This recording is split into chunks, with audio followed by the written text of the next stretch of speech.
Hello famille, j'espère que vous allez bien, que la paix de Dieu soit sur vous depuis votre position. Voici venu un nouveau mois, le mois d'octobre. Et dans quelques temps, l'année va se terminer. Notre année est la somme de 12 mois. 12 mois au travers de laquelle nous luttons, nous bataillons pour atteindre des objectifs, pour essayer de faire quelque chose de mieux dans notre vie, pour apporter un plus à notre vie et à tous ceux qui nous entourent, à la société dans laquelle nous vivons. Mais le problème est que beaucoup, lorsqu'une année commence, oui, écrivent des objectifs, prennent des résolutions, mais à la fin de l'année, quand ils font la somme, ils n'ont même pas atteint les 50% de ce qu'ils devaient réaliser comme objectif.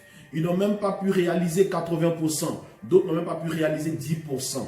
Aujourd'hui, nous allons nous entretenir sur cette question. Vous savez, même dans les Écritures saintes, il est dit, celui qui ne travaille pas est le frère de celui qui détruit. Celui qui ne travaille pas ne doit pas manger. Oui, la Bible dit également que un peu de paresse, un peu de dormir, et voici la pauvreté frappe à ta porte. Mon frère, si tu préfères ton lit et ta télévision et vernir tes doigts, mon ami, tu ne vas pas manger. Tu ne vas pas aboutir à quelque chose. Tu seras toujours dans la même position. Laisse-moi te dire, quand cette année a commencé, si tu avais pris la peine, ne serait-ce que d'accepter le travail de 300 € par mois, calcule, 12 mois, combien tu aurais dû obtenir, combien tu allais avoir dans ton compte.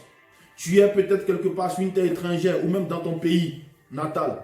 On te dit, il y a un boulot ici, tu refuses de 10 000. Non, toi tu veux commencer par 1 million. Mon frère, les 1 million ne frapperont pas à ta porte tant que tu n'as pas commencé par 10 000. Tant que tu ne restes pas les 10 000 francs CFA. Oui, les 300 € que tu as refusés ne vont pas se multiplier. Car celui qui te donne le conseil que ça paye plus que 300 €, quand le mois finira, il ne viendra pas payer ta maison. Quand tu auras besoin de choses pour t'entretenir, il ne frappera pas à ta porte pour te donner cela. Le Père Noël, j'ai envie de dire, ça n'existe pas. Il y a des personnes de bon cœur, oui, mais il y a aussi de mauvaises personnes dans la vie. Alors ce matin, je vais te dire, change la manière de faire, challenge-toi dans la manière de faire. Il te reste encore des jours, il te reste encore 2 mois et tu peux arriver à faire quelque chose. Tu peux changer ta vie. Tu as la capacité de changer ta vie. Tu as la capacité d'écrire ton histoire. Tu es le maître de ton histoire. Ce n'est pas quelqu'un d'autre qui sera le maître de ton histoire. Parce que dans cette histoire, c'est toi l'acteur principal. Dans ce roman, c'est toi l'acteur principal ou l'actrice principale. Il est temps que tu apprennes à changer. Tu veux faire quelque chose, tu ne sais pas le faire. Va et demande de l'aide à ceux qui ont réussi dans ce domaine afin qu'ils puissent te donner ces conseils. Et lorsque tu auras obtenu ces conseils, va et mets-les en pratique. Obéis et épargne pour pouvoir encore investir dans quelque chose d'autre demain. Tu n'es pas en train d'atteindre ton objectif parce que tu penses que la soeur va t'aider, parce que tu penses que l'oncle va t'aider, parce que tu penses que le frère va t'aider, mais l'oncle aussi a ses difficultés, la soeur aussi a ses difficultés, le frère aussi a ses préoccupations.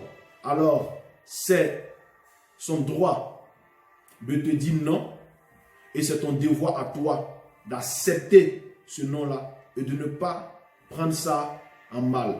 Je viens te dire change ta manière de faire, change ta manière de faire. 2022 arrive, 2022 frappe aux portes. Est-ce que tu es déjà prêt pour 2022? Est-ce que tu es déjà en 2022? Est-ce que tu as déjà commencé à écrire tes objectifs? Crois-moi, une année ça se prépare. Une vie, ça se prépare. Une retraite, ça se prépare. La réussite n'est pas le fruit de l'ignorance ou du hasard. Une réussite, ça se prépare. Alors, tu as le droit de te préparer maintenant.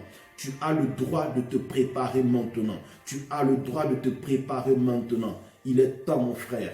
Il est temps, ma soeur, que tu changes. Arrête de dormir. Car si tu préfères ton lit, tu n'auras rien. Arrête de refuser tout le temps ce qu'on te propose comme boulot.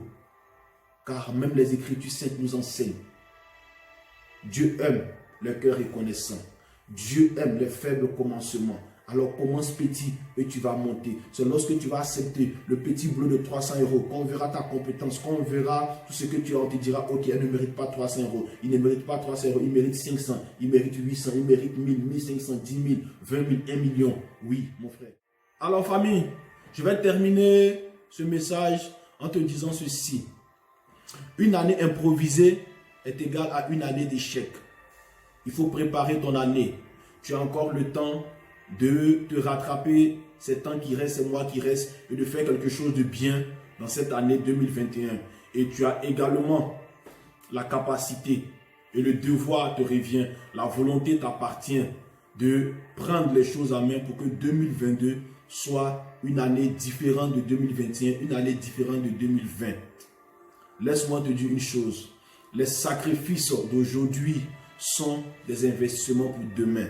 Les sacrifices d'aujourd'hui sont des investissements pour demain. Les sacrifices du temps présent sont des investissements pour le temps futur. Alors bien-aimé, la balle est dans ton camp. La balle est dans ton camp. Lève-toi et mets-toi au travail.